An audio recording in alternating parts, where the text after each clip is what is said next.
Hi guys! Welcome back to our channel. In today's lesson, we were going to explore practical applications of sequences and series. Specifically, how they are used in appreciation and depreciation. So, let's get started. First, let's define appreciation. It is the increase in the value of an asset, like a house, land, or investment over time. It often happens because of factors like demand, improvements, or inflation. So, appreciation means something you own becomes more valuable as time passes. Okay? So, in Tagalog, ito yung pagtaas ng halaga ng isang bagay. For example, a lot owner bought a piece of land for 500,000. The value of the land appreciates by 8% every year. So dito guys, nakita natin yung lupa o ari-arian ay maaaring tumaas ang halaga habang tumatagal, no? Lalo na kung nasa magandang lokasyon. Okay? So that is an example of appreciation. Another example, in 2010, 1 gram of gold was worth around 1,700 pesos. By 2025, the price increased to about 3,800 per gram. So kung mapapansin nyo, tumaas yung value ng gold. Ibig sabihin, nag-appreciate. Tama? So usually guys, yung gold is tumataas yung value because of the demand. Okay? So another example, you invest 20,000 in a company's stock. After 3 years, your investment is worth 30,000. So usually guys, yung stocks or cryptocurrency, nag-i-increase yung market value niyan, no? So that is also an example of appreciation. Okay, naintindihan ba? Next, let's proceed to depreciation. It is the decrease in the value of an asset like car, gadget, machinery, or furniture over time. It usually happens due to usage, aging, or becoming outdated. So, ibig sabihin guys, pag sinabi nating depreciation, ito yung pagbaba ng halaga ng isang bagay. Okay? So, usually dahil sa usage o yung paggamit, kalumaan o yung paglipas ng trend or outdated. Okay? For example, you buy a brand new car for 1 million pesos. So, after 1 year, its value drops to 800,000. So, kung mapapansin nyo, bumaba yung value ng car since ginamit na siya nung kanyang first owner.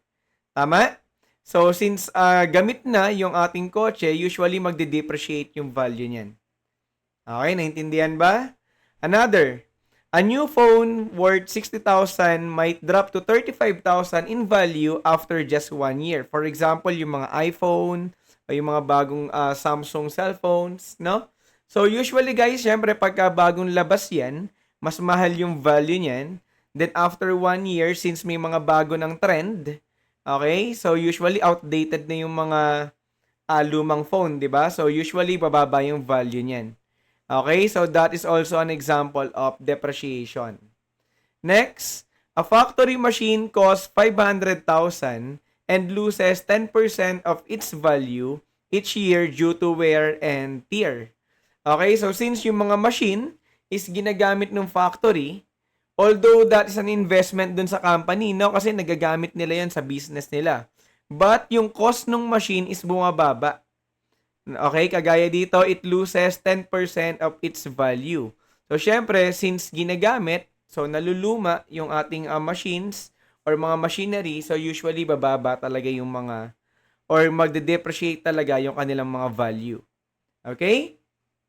Next, appreciation and depreciation teach us that value is not constant.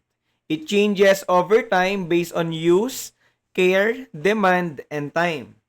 Okay, so things we buy like gadgets or vehicles usually lose value. But things we invest in like real estate o ito yung mga property, yung land or arts, gold or skills have the potential to grow in value. So, ibig sabihin guys, this shows the importance of spending wisely. Okay? Spend wisely on things that hold or increase in value. Then, investing early in assets or education that grow over time. Okay? So, understanding that time can either build value or wear it down depending on the choice. So, usually guys, so syempre, kung mag-i-invest kayo, dapat mas piliin natin yung mga real estate, gold, o yung skills natin, no? So, iwasan din yung pagbili ng mga gadgets and vehicles or any, kung ano mang mga luho natin since usually ito yung mga naglo-lose ng value. Naintindihan ba? So, next, sequences and series can be used to solve appreciation and depreciation problems. They are especially helpful when values change repeatedly over time by a fixed rate, like 5% increase or 20% decrease each year, which forms a geometric pattern. So, why use sequences and series? They are useful for predicting future values. You can calculate total gains or losses over time. Great for budgeting, investing, and accounting. So mamaya ipapakita ko yung mga examples ng appreciation and depreciation kung saan pwede nating applyan ng sequences and series. Okay? So for appreciation, when something gains value over time, like an investment or land, its growth can be modeled using geometric sequence. For example, you invest 10,000 pesos and it grows 5% yearly. So meaning, value over years, sa unang taon we have 10,000. So since nag-grow yan ng 5,000 yearly, yung 10,000 natin sa next year niya, magiging 10,500. Tama? Since ang 5% ng 10,000 is 500 pesos. Then after a year, yung 10,500 natin magiging 11,025. So ito guys is an example of a geometric sequence, no? So this follows that A sub 1 is equal to 10,000 pesos kung saan ang ratio is 1 plus 0.05.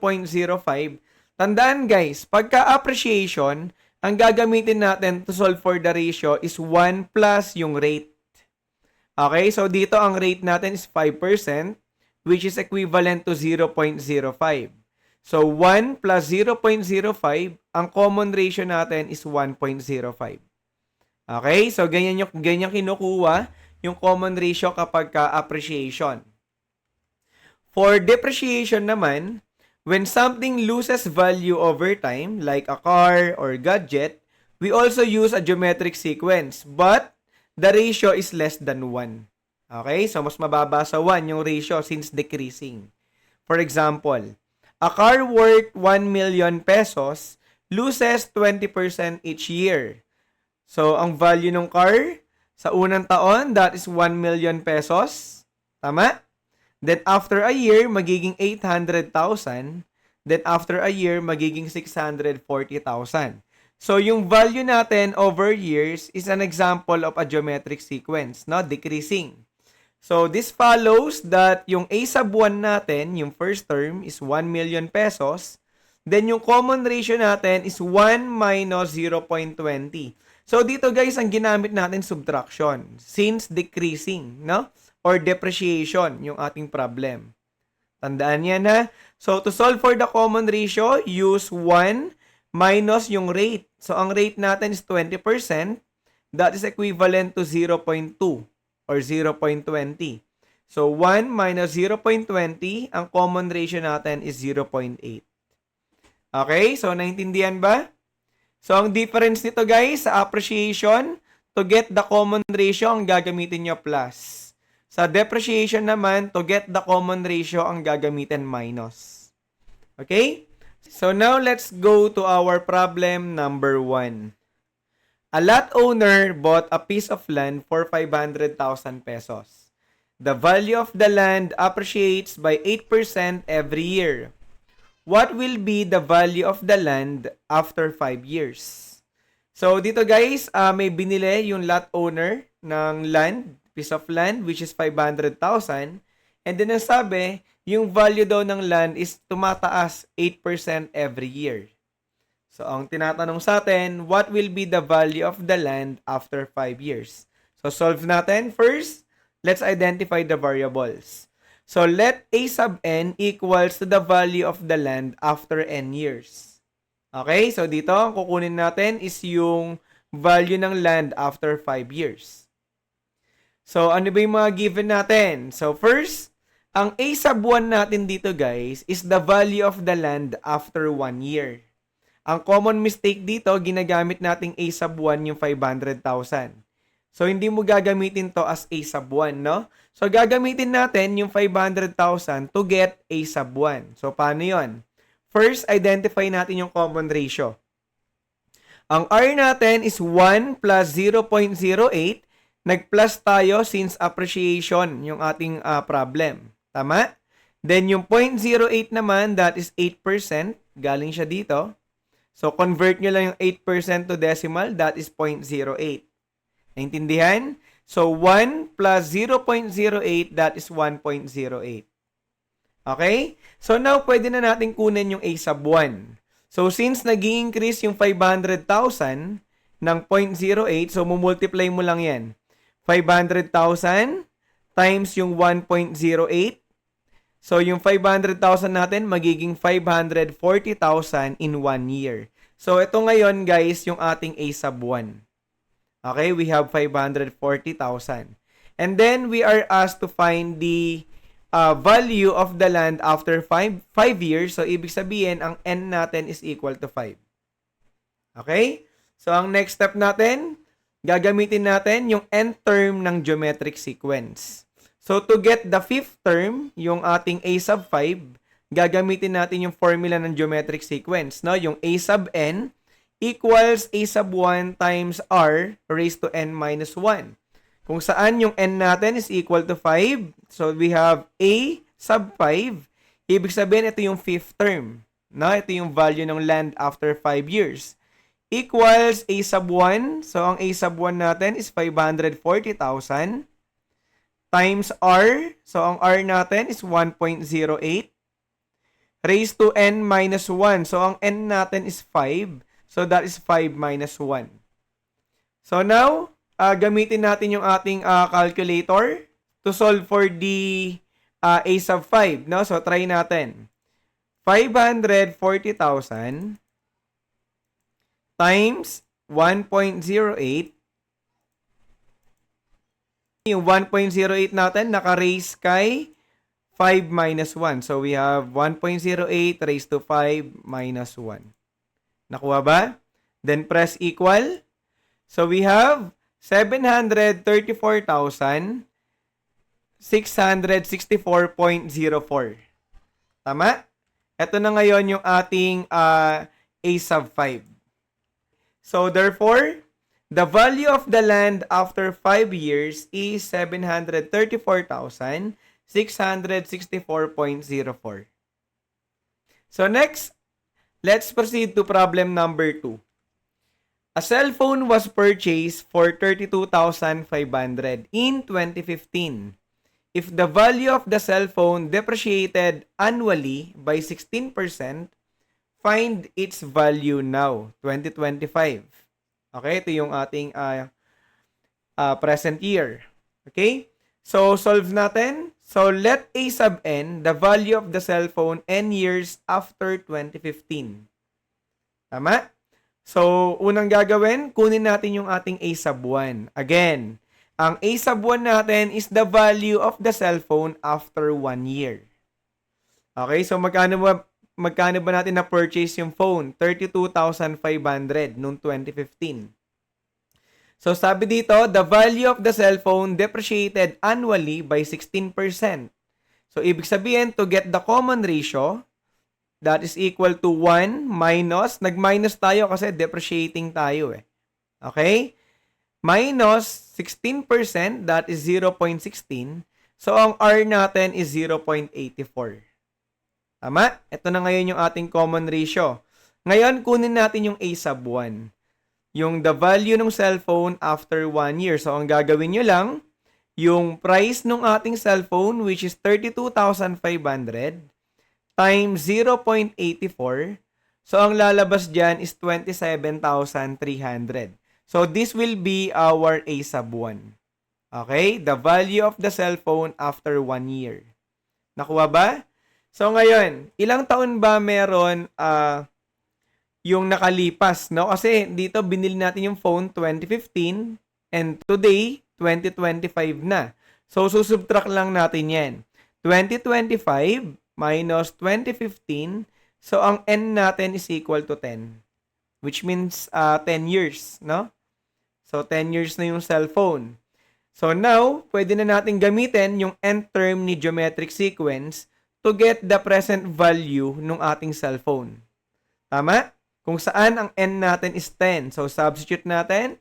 We have A sub N, that is A sub 10, equals yung A sub 1 natin, which is 27,300, times R. So, ang R natin is 0.84 raised to N minus 1. So, that is 10 minus 1.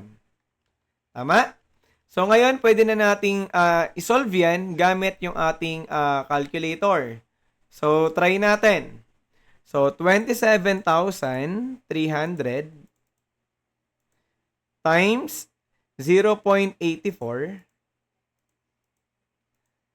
raised to 10 minus 1. Tama? So, input lang natin yan sa calcu, then press equal. So, ang sagot is 5,684.29. Tama? Yan ngayon yung ating A sub 10. So, therefore, the value of the cellphone in 2025 is 5,684.29. Okay, naintindihan ba guys kung paano natin sinosolve yung ating mga problems? Next, problem number 3. A motorcycle was purchased for 45,000 pesos. If the value of the motorcycle depreciates annually by 18%, what is its estimated value after 7 years? Okay, so solve natin. So again, let A sub N is the value of the motorcycle after N years. Okay, ito yung ating variable. So ang A sub 1 natin is the value of the motorcycle after 1 year. Tama? So, bago natin masolve yung A sub 1, kunin natin yung common ratio. So, depreciates tayo, meaning magma-minus tayo. So, ang R natin is equal to 1 minus 18%.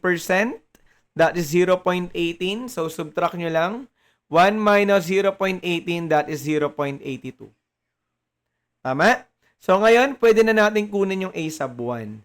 So, that is 45,000 times 0.82. So, that is 36,900. So, this is the value of the motorcycle after 1 year. Okay? So, that will be our A sub 1.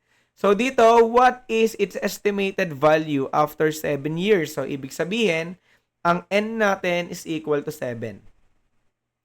Tama? So, applying the same formula, this is a geometric sequence. So, N term tayo. We have A sub N equals A sub 1 times R raised to N minus 1.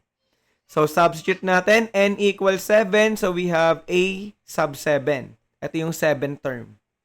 Equals A sub 1, which is 36,900, times 0.82, yung R, raised to N minus 1. So, that is 7 minus 1. Tama? So, now, pwede na natin kunin yung ating A sub 7 using our calculator. So, input lang natin. 36,900 times 0.82 raised to 7 minus 1. Tama? Then press equals. So, we have 11,217.85. So, therefore, the value of the motorcycle after 7 years is 11,217.85. Okay, naintindihan ba guys?